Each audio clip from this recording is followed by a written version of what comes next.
we're going to take a super fast look at AI in education. Especially for all you parents out there. We're going to break it all down for you.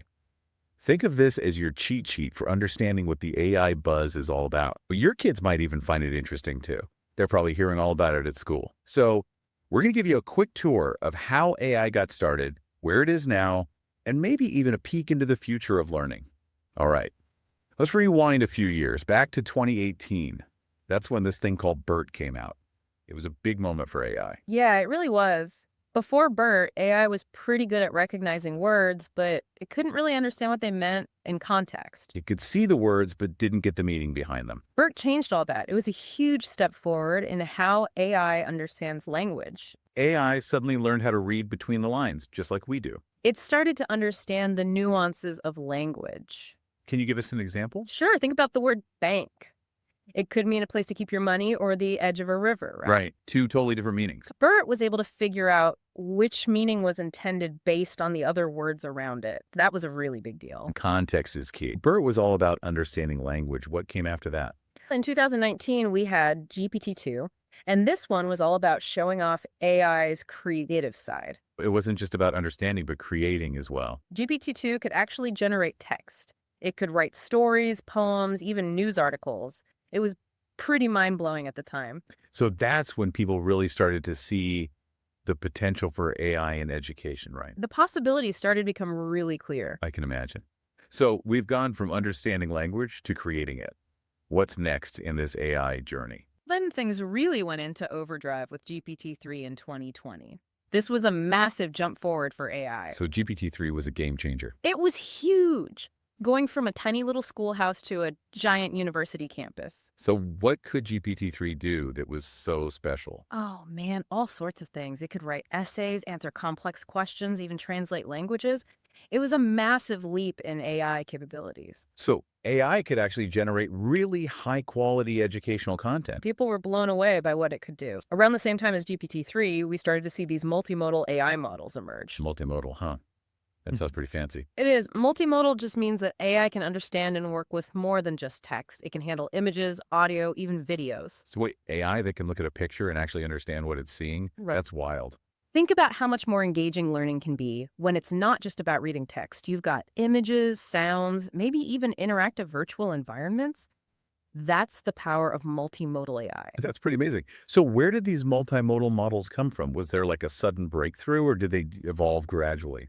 It was a little of both. Some early multimodal models like Gemini came out around the same time as GPT-3, but things really took off in the last couple of years, Recently, things have really accelerated with multimodal AI. especially with models like GPT-4V and Gemini Provision. They've been making huge waves. Okay, so let's break this down for everyone listening.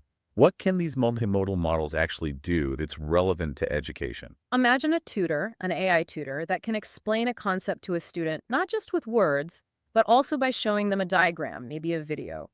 Or imagine an AI that can look at a student's drawing and give them feedback. These are just a couple of examples. It's almost like AI is becoming more and more like a real teacher in a way, Sure. able to interact with students in all these different ways. It really is starting to blur the lines. And it's not just tutoring. Think about the learning materials. Interactive textbooks, virtual field trips, personalized games. So with all these different AI models coming out, it must be tough to keep track of them all. Is there a simple way to understand the AI landscape today? I think the easiest way is to think of it as a team of experts, right? You've got your language models like GPT-4 that are amazing at understanding and generating text. And then you've got your multimodal models like Gemini and Claude that can work with images, audio, and video. Each one has its own strengths and specialties. Like choosing the right tool for the job. If you need help writing an essay, you might turn to GPT-4. But if you're studying art history, maybe you want to use a multimodal model that can analyze paintings. Yeah, exactly. And the best part is these tools are becoming more and more accessible. We're seeing them being built into educational apps, making it easier for students and teachers to use. What makes these newer AI models so different? What's the big leap forward? That's a great question. There are a few key differences. First, there's this thing called a context window. Basically, it's how much information the AI can remember at any given time. Think of it as short-term memory for AI. Ah, okay. So the AI can hold more information in its mind, so to speak. And these newer models have much larger context windows than the older ones. They can remember entire conversations, even whole chapters from a book. So that means they can provide much more personalized and relevant responses. They have a better understanding of the bigger picture, so to speak. Got it. What else is new with these models? Another big one is their ability to use tools. Tools. Like they're going to start building things. Not quite. It means they can use other software programs to help them complete tasks. So let's say a student is struggling with a math problem. The AI tutor could actually open up a calculator app and help them solve it. Wow, that's super helpful. It's like having a superpowered study buddy. Or it could search the internet for more information if it needs to. The AI can access and use all these other tools to help students learn. It makes them so much more powerful and versatile. To wrap up, what are some key takeaways for our listeners, especially the parents? What should they keep in mind as they navigate AI in education?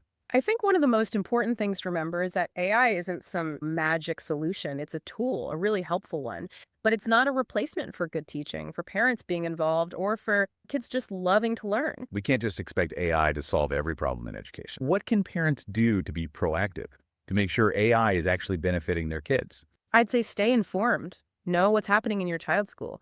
Talk to their teachers, go to school board meetings, do your own research. The more you know, the better you can advocate for your child. Great advice. It's so important for parents to be involved, especially with all this new tech coming in. Don't be afraid to ask questions. If something's unclear about how an AI tool is being used, or if you have concerns, speak up. Your voice matters. AI can be a fantastic support, but it shouldn't replace those essential skills. So how can parents help their kids find that balance? Talk to them. Explain what AI is, how it works, Yeah. discuss both the good and the limitations. Encourage them to explore their interests with AI, to learn more deeply, but also remind them that real learning takes effort. You got to engage and wrestle with those tough ideas sometimes. It's about having a good, balanced relationship with tech. Exactly. And this is a conversation that keeps going. AI is always changing. As we close this deep dive on AI in education, we hope you're feeling excited, but also aware of the responsibility we all have. The future of learning is being shaped now, and we all have a role to play in making it amazing. Embrace the possibilities, stay informed, and keep those conversations going. Together, we can use AI to make education more equitable, engaging, and enriching for all children. Thanks for joining us on this journey into the world of AI in education. Until next time, stay curious.